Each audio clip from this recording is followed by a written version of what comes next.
नमस्कार, living India news में आपका स्वागत है। मैं हूं आपके साथ जयश्री मिश्रा। हरियाणा विशेष एक खास कार्यक्रम है जिसके माध्यम को लाभ पहुंचाने वाली सरकारी योजनाओं और जानकारियों को साझा करते हैं। इसकी जानकारी हासिल कर आप हरियाणा सरकार की योजनाओं का लाभ उठा सकते हैं। तो चलिए शुरुआत करते हैं किसानों के लिए एक खुशखबरी की खबर के साथ।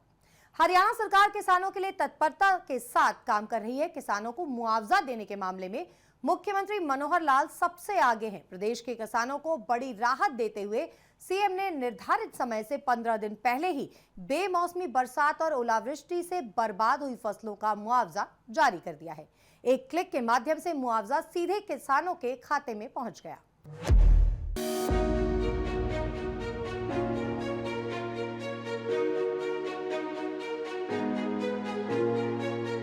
मुख्यमंत्री मनोहर लाल केवल वादे करते नहीं, उन्हें पूरा भी करते हैं। मुख्यमंत्री मनोहर लाल ने किसानों से मुआवजा राशि समय पर देने की बात कही थी। मार्च और अप्रैल माह में बेमौसमी बारिश और ओलावृष्टि के कारण किसान की रबी की फसल को नुकसान पहुंचा था, जिसका मुआवजा देने का ऐलान मुख्यमंत्री मनोहर लाल द्वारा किया गया था।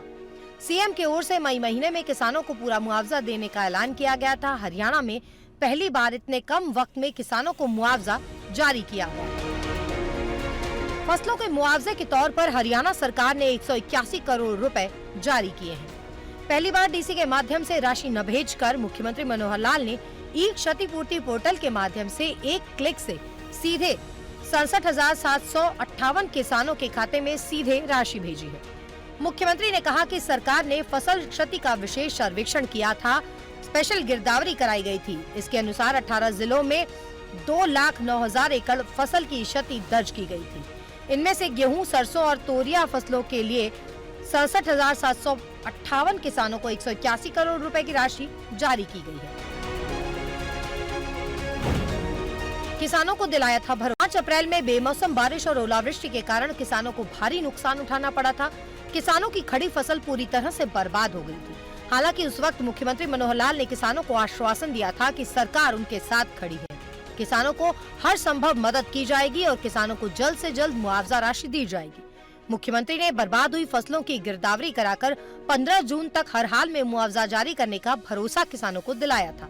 अपने वादे को पूरा करते हुए 15 दिन पहले ही मुख्यमंत्री ने एक क्लिक से 181 करोड़ रुपए की मुआवजा राशि प्रभावित किसानों के खातों में भेजी।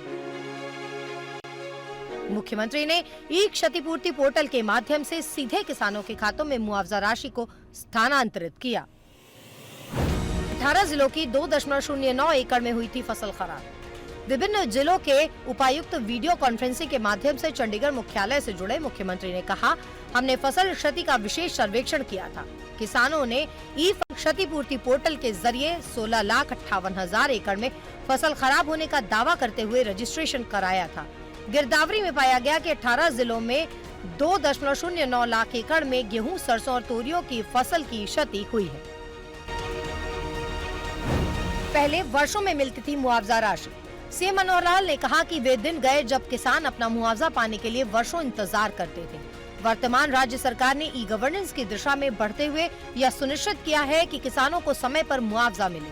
मुख्यमंत्री मनोहर लाल ने कहा कि संबंधित अधिकारी मेरी फसल मेरा ब्यौरा पोर्टल पर किसानों का 100% पंजीकरण करवाना सुनिश्चित करें ताकि उन्हें समय पर मुआवजा दिया जा सके। गौरतलब है कि प्रदेश की मनोहर सरकार द्वारा किसानों के हित में फैसले लिए जा रहे हैं। किसानों की आमदनी बढ़ाने या फिर किसानों की परेशानियों को कम करने के लिए महत्वपूर्ण कदम उठाए जा रहे हैं। प्रदेश सरकार ने मुआवजा राशि भी किसानों को देने में बेमौसमी बारिश के चलते प्रदेश के 2.63 लाख किसानों ने 17.14 लाख एकड़ में फसल खराब होने का दावा किया था। किसानों ने फसल का दावा ई क्षतिपूर्ति पोर्टल पर किया था। इसके बाद सरकार की तरफ से विशेष गिरदावरी कराई गई। वर्तमान राज्य सरकार ने ई गवर्नेंस की दिशा में कदम बढ़ाया है और इसके कारण किसानों को लाभ प्राप्त हुआ है और समय पर मुआवजा भी मिला है। ई क्षतिपूर्ति पोर्टल फसल नुकसान के समय आवेदन, सत्यापन और मुआवजा प्रदान करने की प्रणाली में पारदर्शिता सुनिश्चित करने की दिशा में ऐतिहासिक कदम है। प्रदेश सरकार किसानों की आमदनी बढ़ाने के लिए किसानों की मदद कर रही है। किसान पशु किसान क्रेडिट कार्ड योजना के अंतर्गत गाय, भैंस आदि पालने के लिए सरकार की ओर से 3 लाख रुपए तक का कर्ज दिया जा रहा है। यह कर्ज किसानों को बिना बैंक गारंटी के दिया जाएगा।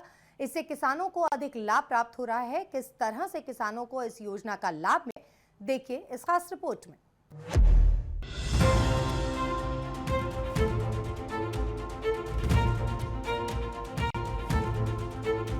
हरियाणा सरकार की तरफ से किसानों को आगे बढ़ाने, उनकी आमदनी बढ़ाने के साथ उनके जीवन स्तर में परिवर्तन लाने के लिए कोशिशें रंग लाती हुई नजर आ रही हैं। प्रदेश सरकार किसानों को कई योजनाओं के माध्यम से सब्सिडी प्रदान कर रही है। मनोहर सरकार द्वारा किसानों को गाय, भैंस आदि पशु खरीदने के लिए बहुत ही कम ब्याज दर पर ऋण उपलब्ध कराया जा रहा है। इस योजना में किसानों को राज्य में दूध उत्पादन को बढ़ाने के उद्देश्य से आर्थिक सहायता प्रदान की जा रही है। इसके लिए सरकार द्वारा किसानों को 3 लाख रुपए तक का लोन बहुत ही कम ब्याज दर पर उपलब्ध कराया जा रहा है। इस ऋण की राशि से किसान पशुधन खरीदकर अपनी आमदनी बढ़ा सकते हैं। सरकार द्वारा उपलब्ध कराई गई धनराशि से किसान गाय, भैंस, भेड़ खरीदकर उनका दूध आदि बेचकर अपनी आमदनी में बढ़ोतरी कर रहे हैं। पशु किसान क्रेडिट कार्ड। हरियाणा सरकार पशु किसान क्रेडिट कार्ड योजना चला रही है। पशु किसान क्रेडिट कार्ड योजना के अंतर्गत किसान गाय, भैंस, डेयरी फार्मिंग कर सकते हैं। इस योजना का लाभ उठाने के लिए सबसे पहले किसानों के पास पशु किसान क्रेडिट कार्ड होना अनिवार्य है। किसानों द्वारा पशु किसान क्रेडिट कार्ड निकटतम सहकारी बैंक में जाकर बनवाया जा सकता है। इसके लिए आपको बैंक में एक फॉर्म भरकर उसके साथ मांगे गए दस्तावेज लगाने हैं। इसके साथ ही आपको KYC की प्रक्रिया को भी पूरा करना होगा। अगर आप पात्र हैं तो बैंक के द्वारा 15 दिन के भीतर ही कार्ड बनाकर दे दिया जाएगा। अब आपको बताते हैं कि पशु क्रेडिट कार्ड बनवाने के लिए जरूरी दस्तावेज क्या क्या हैं। तो इसके लिए आपको आधार कार्ड लेकर जाना बेहद जरूरी है। हरियाणा का मूल निवासी भी होना जरूरी है और इसका प्रमाण पत्र आपके पास होना चाहिए। वहीं पशु हेल्थ सर्टिफिकेट भी बेहद आवश्यक दस्तावेज है जो आपके पास होना चाहिए। वहीं पशु का बीमा प्रमाण पत्र भी जरूरी है। किसान का पहचान पत्र भी आवेदन के लिए जरूरी दस्तावेज है। मोबाइल नंबर और किसान की पासपोर्ट साइज फोटो के साथ जरूरी दस्तावेज पूरा कर आप आवेदन कर सकते हैं। सरकार दे रही 3 लाख रुपए तक का ऋण। हरियाणा सरकार की इस योजना के तहत किसानों को 60,000 से लेकर अधिकतम 3 लाख रुपए तक का ऋण मिल सकता है। पशु क्रेडिट कार्ड पर किसानों को भैंस पालने के लिए 60,249 रुपए का ऋण दिया जाता है। इसके अलावा गायों के लिए किसानों को 40,783 रुपए का ऋण, भेड़ और बकरी पालने के लिए 40,063 रुपए का ऋण, वहीं मुर्गी पालन के लिए 720 रुपए का ऋण और सुअर पालन 327 रुपए का ऋण उपलब्ध कराया जाता है। सरकार के द्वारा किसानों को 1.7 लाख तक का लोन 7% ब्याज दर पर उपलब्ध कराया जा रहा है। जो किसान समय पर लोन का भुगतान कर देते हैं उनको 3% भी दी जाती है। किसान इस कार्ड से अधिकतम 3 लाख रुपए तक का लोन सस्ते ब्याज दर पर ले सकते हैं। हरियाणा सरकार किसान हितैषी सरकार है और किसानों के हित में प्रदेश सरकार द्वारा फैसले लिए जा रहे हैं। किसानों की आमदनी बढ़े और किसानों को अधिकतम सुविधाएं प्राप्त हो सके, इसके लिए मनोहर सरकार दिन रात काम कर रही है। मुख्यमंत्री मनोहर लाल ने आज remoulding of Gurugram water supply के डिजाइन की अनुमति को लेकर सिंचाई एवं जल संसाधन विभाग के अधिकारियों के साथ बैठक की अध्यक्षता की। बैठक में मेवात फीडर पाइपलाइन परियोजना पर विस्तार से चर्चा की गई। मुख्यमंत्री ने कहा कि गुरुग्राम वाटर महत्वपूर्ण परियोजना है जिससे गुरुग्राम और मानेसर की 2050 तक की आबादी को निर्बाध रूप से बेहतर पेयजल दिया जा सकेगा। मेवात फीडर पाइपलाइन परियोजना भी तैयार की गई है। इस परियोजना पर 2,267 करोड़ रुपए की लागत आएगी। बैठक में मुख्यमंत्री ने कहा कि लगभग 1,517 करोड़ रुपए की गुरुग्राम वाटर सप्लाई परियोजना गुरुग्राम, मानेसर और बहादुरगढ़ की वर्ष 2050 की आबादी को फोकस रखकर तैयार की गई है। उस समय इन शहरों को लगभग 1,504 क्यूसेक पानी की जरूरत होगी। वहीं मेवात फीडर पाइपलाइन परियोजना पर लगभग 750 करोड़ की लागत आएगी। इससे 150 से अधिक गांवों को पर्याप्त मात्रा में स्वच्छ पेयजल दिया जा सकेगा। फिलहाल हरियाणा विशेष में इतना ही। मुझे दीजिए इजाजत और आप देखते रहिए लिविंग इंडिया न्यूज। धन्यवाद।